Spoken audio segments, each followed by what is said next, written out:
All right, hello, Honors 410 students. So for today's class, we have some more communal writing project submissions that I'll be posting below. I appreciate everyone keeping up on that. I think we're off to a great start here, and I'm really interested to see where these stories continue to go. So for today's class, I'm gonna go over a little bit more of RAIN and kind of wrapping up the class discussion to the extent that I'm gonna lead it for that purpose. But again, for the next 2 days, we'll have group-led discussions focused on RAIN as well. So I'll let students kind of pick up on a lot of different threads that we probably won't have addressed here as a whole class. So the first thing I wanted to do, though, before I get into that, is talk through the critical essay assignment. So for this assignment, I'm going to try to post the prompt below here as well, so you have easy access to it, but rest assured it is in the class files as well if you don't see it there. But so for this assignment, I'm inviting you to call on basically everything that we've looked at so far in class, as well as some things we'll be looking at over the next few days. So for sure that includes our first reading by J.K. Rowling. By sure that includes the 2 novellas, Aloft and Rain by Joe Hill. We're going to be getting into Horse Girl here, so by all means I welcome you to bring that in if you're so inclined, as well as Dr. Horrible's sing-along blog, which we'll start watching next week. That might be a little bit too late for some of you to meaningfully use for this process, but by all means, if it speaks to you, if you have ideas for a thesis statement based on that one, please feel free to bring that in. And then the beginnings of Adam Nemet's We Can Save Us All. Hopefully everyone has their hands on this book. We're going to start reading that at the end of this week. It's larger chunks of reading that, which I'll talk about a little bit more later on, but with that, I expect for many of you, it might be easier just to stick to the things we have finished reading or finished watching for the purposes of this essay. But if you're so inclined, by all means, you can bring that in, especially the first, segment of reading that I've assigned for you all, the first 60 pages or so. But so for this assignment, it's a 3 to 4 page paper. My intention is for it to be a thesis-driven argumentative essay. So the idea is that you're using these raw materials to forge some sort of thesis of kind of what you're thinking about coming out of these readings and these viewings. But otherwise, it's pretty wide open. So for example, if you wanted to talk about what these texts kind of teach us about our society or the way that we tell stories more broadly, that is totally fair game. If you want to make an argument about something specific that Joe Hill is doing in one or in both of these novellas in conversation with each other, that is fair game. It could be an essay about the beginnings of things and how they work. So now we have separate beginnings from Rowling and Hill, as well as getting into Nemet, and you could even bring in Horse Girl and the sing-along blog as well. All of that is kind of fair game. So it could be as granular as just one specific text and really drilling down to make an argument about what it's doing or what it kind of teaches us. It can be really broad in scope in terms of taking on multiple texts. Basically everything, again, we've covered in class so far is fair game for those purposes. So in terms of length of the essay, again, 3 to 4 pages, that's relatively short. Again, and when I say 3 to 4, that means you get to the bottom of the 3rd page. So you're getting at least 3 full pages there. There will be some penalty if you don't reach that bottom of the 3rd page. So just please, bear that in mind. Try to get up over to that 4th page. If you happen to run a little long, in general, I won't penalize you. I always say if you get really, really long, like you're turning in 8 or 9 pages, I reserve the right to stop reading after a certain point, especially if you have kind of lost my engagement. But if you happen to go to up to 5 pages or so, please don't worry about that. Even if you want to a 6th page, rest assured I won't penalize you for that. It's just if you get much longer than that you run the risk again of me just kind of deciding I'm going to stop reading at this point because you've kind of exhausted what I can do with your essay. But okay, so there's a grade guide for this as well, so please be sure to refer to that.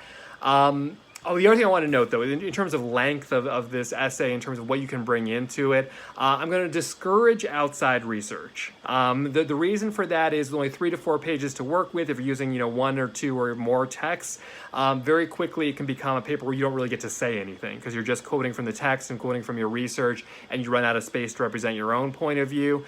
If you have clearly defined ideas coming in, you're already thinking about that directly involve bringing an outside source, I'm open to that. but please communicate with me at least 2 days before the due date, but ideally as soon as you can, to let me know what you're thinking, and I can verify, like, okay, that sounds well within the parameters of what I'm looking for in this assignment, or I can let you know, yeah, that really sounds kind of outside the scope of what I'm looking for. Please rein it in and stick to the text at hand. Okay, the prompt and the grade guide both lay out formatting guidelines. I'm not going to bore you with that in the video here, but rest assured it's all there. And again, I encourage you to start in early on this. It's the kind of thing where if you start now and do some outlining and try to write a page a day or so, you're giving yourself plenty of time to still be able to go back and revise and polish this thing. If you don't start until Monday night, you're kind of behind the 8 ball, right? That's where it becomes a much more challenging assignment. I know everyone has different styles for assignments like this. Everyone has different schedules they're working within. So, one of my central tenets as a teacher is if what you're doing is working for you, I'm not going to tell you to change it, but just giving my general best guidance from what I've experienced personally and from what I've seen from my students in the past. It tends to be the case that if you start working early, you're happier with the results of a project like this. But by all means, please feel free to post questions about this assignment in the discussion thread. I'll try to keep an eye out for those, or feel free to email me individually with more individual questions. Again, for our live session on Thursday, I expect that's going to be one of the points that we revisit, is talking about this assignment and answering questions. If you want to run by me some of your thesis statement ideas, that can be useful both for you, but also I think for your classmates who might be tuned in as well, just to hear some ideas of other kinds of thesis statements. It's a pro and con of this assignment, that it's as open-ended as it is. The pro of that is you can really do a lot of different things, kind of whatever you want with the assignment, but the con is that it's not very prescriptive, so that does mean that you also have the pressure of coming up with a concept and kind of an idea of what you want to argue here. But okay, so to carry on here, though, I'm going to leave that aside for now. As a preview of tomorrow, my plan is I will most likely not be posting a video lecture again, similar to what happened on Monday. The reasons for this, we're going to have our third group-led discussion, so I want to kind of put them front and center. Additionally, we will have that live session later on in the day, and so you will have an opportunity to interact with me, if you'd like in that format. Again, that is optional. The other piece of it, though, is I have assigned for us to watch the film Horse Girl. So for that, if we were meeting as an in-person class, we would have had the group-led discussion to start off class tomorrow, and then we would have spent the whole rest of the class watching Horse Girl, and then we'd pick up where we left off and finish that movie on Friday. Because we're in the online format, I realize I'm putting a little bit more on you to just watch this movie on your own time. So as a token of kind of trying to resolve that and be respectful of your time, I'm not going to bog you down with an extra video from me for that day as well. So please just use that time strategically. If you're able to sit down and watch the whole thing at once, I think that's for the best. That's most beneficial. I know that's not everybody. That might not be what your schedule allows.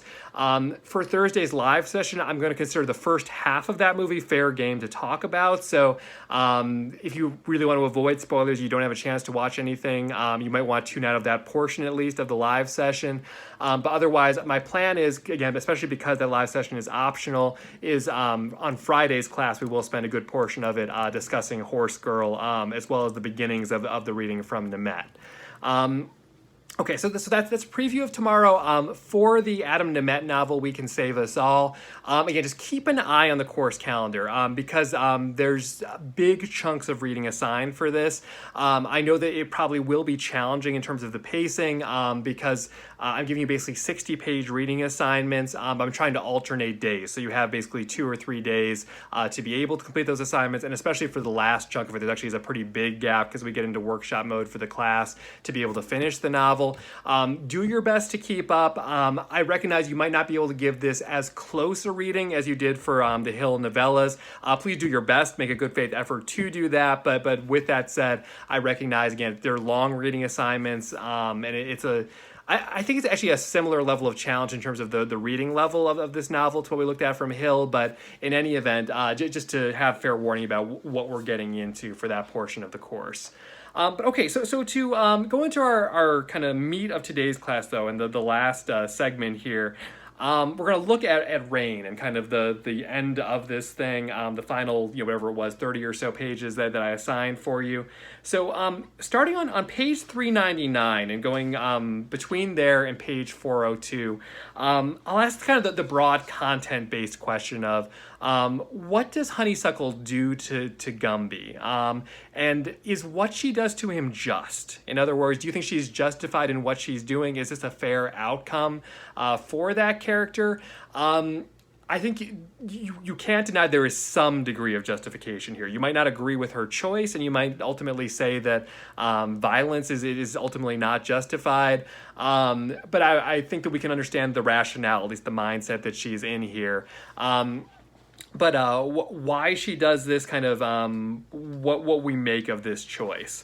And then I want to go to page 408 from there, and actually just read basically this whole page here, because it's all kind of its own little contained vignette within a novella. So again, on 408, it reads, "I was almost back to the pike when I came across Dill's John Deere, crashed through a fence of slender wooden posts and dumped in a dusty lot, just shy of a bridge over the brown, noisy rush of the South Platte River. The windshield had been shattered into a dozen spiderweb fractures from the evening's rain. The driver's side door hung open on darkness. I climbed up on the running board for a peek inside. The interior was empty but scattered with a bloody $100 bills. The handcuffs hung from the steel bar under the dash. Someone had left what at first looked like a filthy, uncooked sausage on the driver's seat. I leaned in close, squinting at it, trying to figure out what it was, then realized it was a thumb, and recoiled so fast I almost fell out onto the dirt. My stomach turned. Someone had clipped Teasdale's thumb off so he could slip the cuffs, and then his mystery accomplice had attempted to stanch the blood with money. There were some torn strips of bloody white silk on the floor, and something glittering in the footwell of the passenger seat. I reached in and picked it out, a fake golden tiara. I don't know for sure that Teasdale met the Queen of the Apocalypse. I can't swear that she cut off part of his hand to enable his escape, or that she bandaged him with ribbons torn from her wedding dress, padded with money out of her carpet bag. I could not tell you if the two of them went to Canada together. Maybe they did, though. Maybe she taught him how to walk between raindrops. And this short passage, it grabs me because it's a little outside the main plot here, just as those two characters, we are introduced to them in kind of relatively brief vignettes earlier in the novella, but the fact that they come there, and this sense of chaos and violence that they lend without even being on the page anymore, we just see kind of what they have left behind, I think is a really interesting choice by Hill to include that here. And the way they weave people in our life into a coherent story. So I think this happens for a lot of us. There's a term called synesthesia, which is the idea that people try to find patterns and make sense of the world around them. And sometimes legitimately things are linked, and there's a real argument that the whole world is interconnected with itself. But this phenomenon of synesthesia is sort of a mental almost a game we kind of play with ourselves, where we start to see, two totally disparate things happening in different parts of our life and start to recognize them as part of a pattern. This all has to be part of a bigger message or something that's going on in the world. And I think in terms of, weaving a story of chaos and violence and, Honeysuckle kind of making sense of her experience, I think that all sort of plays in there. Carrying on here, on page 411, we actually get Trump's name. So earlier we referred to the president. I pointed out a specific passage yesterday where that happens, but it happens a few other times in the text.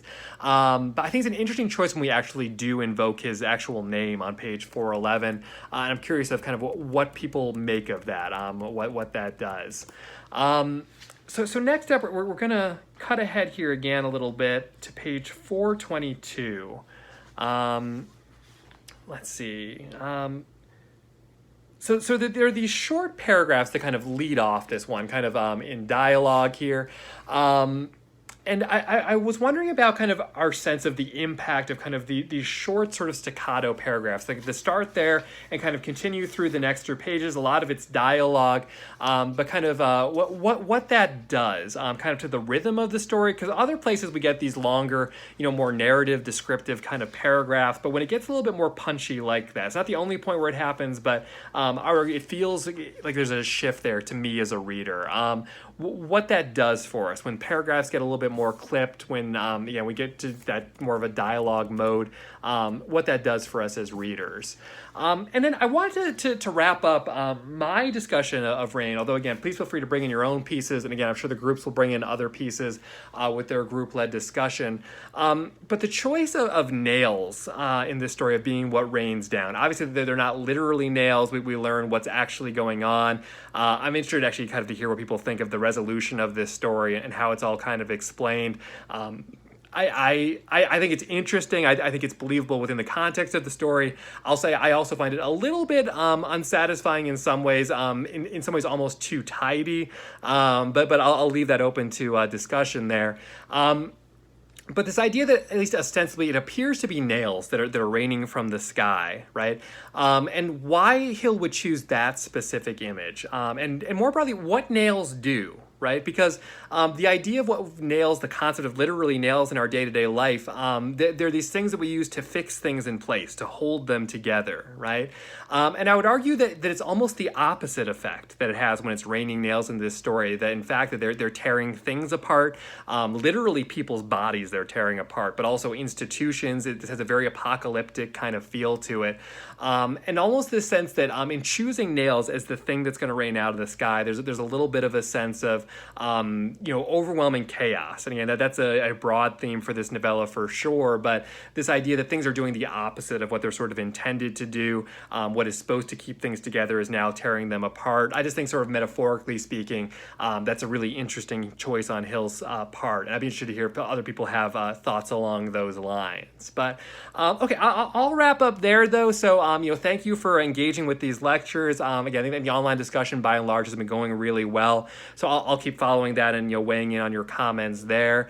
Keep on those reading response journals. Many of you are doing a great job. Some of you are even done already. You've written 6 entries, so you've met your requirement for the class. You can do more, but you don't have to for grading purposes. That's great. For those of you who haven't really started doing much in the way of journals, again, you do want to start doing that at this point. We are starting to get to that point where you've really got to be on top of that. But otherwise, I look forward to, again, continuing our discussion of the communal writing project whenever it has a chance to read what our latest students have contributed. But yeah, I'll leave it there for now. So thanks again for watching. Again, tomorrow, no video lecture, but I'll look forward to seeing what the group comes up with and to adding some notes, and especially when we do our live session and engaging with some of you there. All right, thanks, everyone.